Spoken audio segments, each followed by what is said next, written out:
Romans chapter 12, verse 21 says, "Do not be overcome by evil, but overcome evil with good." This verse has been sitting with me throughout this course, especially as we looked at how crime and violence and the complicated way society processes or fails to process grief. And I want to begin by naming my own positionality. I'm a 20-year-old Christian Korean American woman, and I lived in Texas for the past 12 years of my life. I live in College Station right now, and I'm familiar with the stereotypes that people outside the US have about this country, especially Texas, and how we're obsessed with guns and the loud headlines that we see. But I've also seen the deep warmth in so many hearts here, and I've met people whose generosity feels like just grace embodied, and in my heart there are these contradictions, and they're all true in a way. And in Dr. Hernandez's lecture on October 17th, we talked about how grief and the strange emotions just distance what happens when tragedies feel far away. And sometimes we feel like we can't let events outside our town impact us too deeply. So we have school, work, and other obligations, but at the same time, people also project those faraway tragedies onto their own very safe towns. So there are contradicting stories like playing in our heads because things are too far but too close at the same time. And Dr. Hernandez explained that people fixate on what is unusual, like when a dog bites a man, no one cares. But when a man bites a dog, suddenly everybody cares. And the lecture connected immediately with the video saying most Americans are wrong about crime, because even though crime rates are historically low and the media amplifies rare and unusual or shocking events, in turn, the public becomes convinced that danger is everywhere. And as the video shows, the words crime surge or dangerous streets gain the clicks, and they're more interesting to the public. So the stories become louder, even if data tells a different story. And even myself, I didn't even know that crime was overall decreasing until I took this class. And I'm sure that most people, especially the ones that I interviewed earlier, would agree. And this reminds me of the other source, Science Feast episode on serial killers, which shows how our culture is fascinated by the rarest kinds of violence. And Dr. Hernandez, like man bites dog example, just captures this perfectly, and how our attention is drawn to what is sensational and not necessarily what is statistically significant. And one of our class discussions emphasized that we don't always allow ourselves to truly grieve events happening outside our immediate environment, but they still shape us. And the mass shootings leave behind a collective despair article by Javan Bach explains how trauma becomes shared even though we're not physically present at the scene, and the fear just seeps in, and we just feel helpless in those moments. But we also feel pressure not to be too affected. For example, in Sue Klebold's TED Talk, My Son Was a Columbine Shooter, she speaks out about a different kind of grief that society doesn't permit. And this kind of grief is connected to perpetrators. And it challenged me to think about how multiple forms of grief can coexist at the same time, especially during those violent events. And people are grieving long before the crime even happens, and through mental health struggles or isolations and just lack of resources. And it becomes a cycle of grieving people, causing more people to grieve. And it goes on and on and on. And the video about We Don't Move On From Grief by Nora McNerney resonated with Dr. Hernandez's lecture for me. because they emphasize that grief comes integrated into us and it's not something that we get over.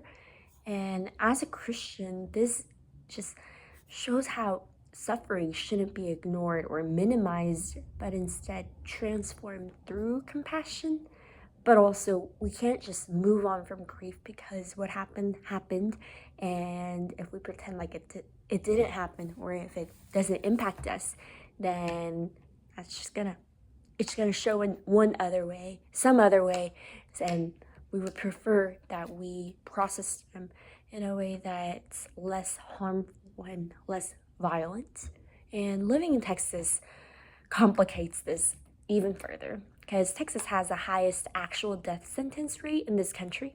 And after watching John Oliver's executions video, I kept wondering, what does this say about how Texas values life, and why do we use those kind of punishment when the evidence shows that wrongful convictions and racial disparities and the systems fail to protect the innocent?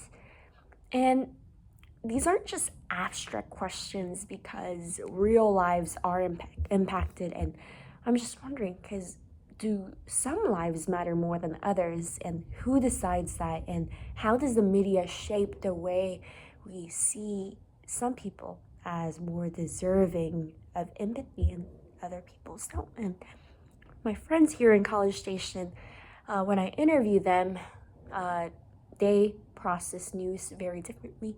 So one of my friends interprets everything through a Christian moral lens, believing that our culture is drifting away from the Christian values and that this decline explains the violence that we see. And a part of me agrees, and especially when I look at mental health crisis and isolation and just cruelty online, I just see a deep spiritual hunger. But also I disagree because, first of all, violence has been decreasing statistically, so it's not really necessarily true. And violence isn't simply the result of individuals abandoning morality, but it's also produced by the institutions, policies, and just the systems that are so broken, and they often neglect mental health infrastructures that would prevent these things from happening in the first place. So we can't just pray away the systemic injustice, and we also can't just build a society without transformed hearts. And there is definitely a tension between the individual transformation and the structural reform, and it's something that I want to continue to wrestle with as a Christian. And across the course materials, we learn that every story about crime is also a story about society.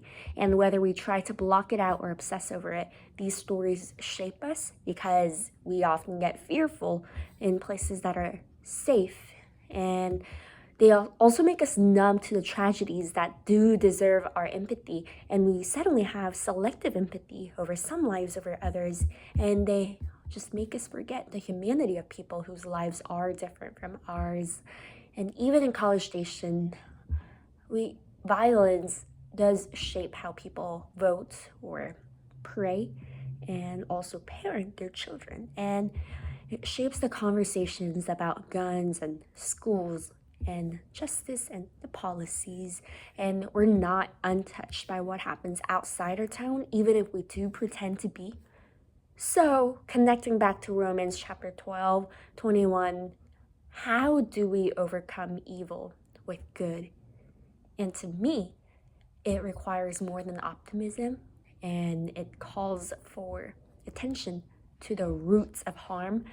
And I've been inspired by theologian Bonhoeffer for this, that you can't just bandage the victims who are impacted, but instead challenge the systems that create victims in the first place. So some roots of harm can include, or do include, broken systems and media literacy, and as well as the structural inequalities and mental health struggles and childhood trauma and so many other things. And all of these things require compassion for the grieving communities and for families like Sue Klebold's who is facing grief in forms that we never talk about because it's uncomfortable to talk about those kind of griefs, and we don't want to grieve about the school shooter. But we also do realize that they they do reflect our society, and they have families, and we can't just deny that they are a human being whose lives have whose life hasn't been so different from ours. And this requires more than just resisting the fear-based narratives that media often sells to us. And for me personally, it involves returning to Christ's call to see the image of God in every person, even those who have done harm and those whose society has discarded. And this also means advocating for systems that uphold dignity and redemption and not just punishment or death sentences. Because if we only react to evil with fear or just creating the cycle of fear, then we are still being overcome by the evil. So, crime stories are not just stories about murderers or statistics, but they're about us and the things that we value, and moreover, our responsibilities to one another. And because I've seen both the fear that shapes this state and the kindness that also defines it, I believe that the true work of overcoming evil with good doesn't happen through headlines, but in the persistent commitment to empathy and dignity in every human life. So we can't just look away from suffering, but we also can't just let fear define our world and the way we continue to look at our world.